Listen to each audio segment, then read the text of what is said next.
Dude మోసం చేశారయ్యా. Movie team వాళ్ళు మామూలుగా కాదు, చాలా బాగా మోసం చేశారు. ట్రైలర్లో ఉన్నట్టు ఏం లేదు మూవీ స్టోరీలో. ఇంకా మూవీ నచ్చిందా లేదా అంటే చాలా బాగా నచ్చింది మూవీ. ఇంకా మూవీ స్టోరీ గురించి మాట్లాడుకుంటే చెప్పేస్తారు. నేనేం చెప్పను, మూవీ స్టోరీ థియేటర్లోనే చూడండి. నేనేం చెప్పినా స్పాయిలర్ అయిపోద్ది. సో మీరే థియేటర్కి వెళ్ళి చూడండి. ఇదేమైనా కొత్త కాన్సెప్టా అంటే కాదు, మనం ఆల్రెడీ కొన్ని మూవీస్లో చూసిందే. బట్ స్క్రీన్ ప్లే అనేది చాలా బాగా రాసుకున్నాడు ఈ movie director.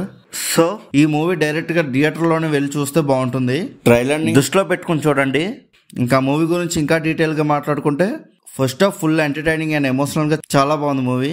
But second half కొద్దిగా లైట్గా డల్ అయింది మూవీ.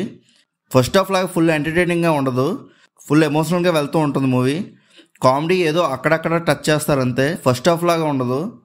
ఇంకా ఎమోషనల్ సీన్స్ అయితే చాలా బాగున్నాయి.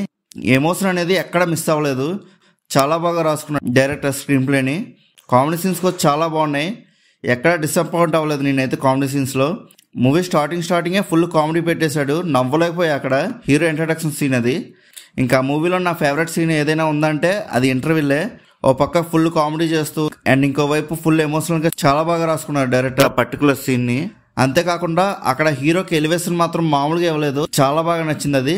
బ్రెయిన్ రోల్ ఒక ట్విస్ట్ ఉంటుంది, అది అసలు ఎక్స్పెక్ట్ చేయలేదు నేను, హీరోయిన్ వాళ్ళ ఫాదర్ది. ఇంకా మూవీలో నాకు డిసప్పాయింట్మెంట్ ఏంటంటే, మూవీలో సత్యాన్ని పెట్టుకున్నారు కానీ యూజే లేకుండా పోయింది. ఏదో ఫార్మాలిటీకి పెట్టుకున్నట్టు అనిపించింది అంతే. స్క్రీన్ టైం తక్కువగానే ఉన్నా స్పెసిఫిక్గా సత్య వేసే కామెడీ డైలాగ్స్లో ఒక డైలాగ్ కూడా నవ్వు రాలేదు. ఇదొక్కటే నాకు డిసప్పాయింట్. సత్యాన్ని కాకుండా ఇంక వేరే వాళ్ళని పెట్టుకుంటే బాగుంది అనిపించింది. క్యారెక్టర్స్ పెర్ఫార్మెన్సెస్ గురించి మాట్లాడుకుంటే అందరూ చాలా బాగా చేశారు. ఇంకా సాంగ్స్ అండ్ బీజిఎమ్స్ గురించి మాట్లాడుకుంటే చాలా బాగున్నాయి. సాంగ్స్ యూట్యూబ్లో రిలీజ్ అయినప్పుడు ఏం అనిపించలేదు నాకు, కానీ థియేటర్లో చూసినప్పుడు అయితే చాలా బాగా నచ్చాయి. ఇంకా ఓవరాల్గా మూవీ ఎలా ఉందని అడిగితే నాకైతే చాలా బాగా నచ్చింది మూవీ. మీరు కూడా చూడండి, మీకు నచ్చుతుంది. ఇంకా ఈ మూవీతో హ్యాట్రిక్ కొట్టాడనే చెప్పచ్చు ప్రదీప్ రంగనాథన్. మీలో ఎవరైనా ఈ మూవీ చూసుంటే మీకు ఎలా అనిపించిందో కింద ఉన్న కామెంట్ సెక్షన్లో చెప్పండి. అలానే ఈ వీడియోని లైక్, షేర్, సబ్స్క్రైబ్ చేసుకొని బెల్ ఐకాన్ కూడా ఆన్లో పెట్టుకోండి. ఇంకా నెక్స్ట్ వీడియోలో కలుద్దాం. బాయ్.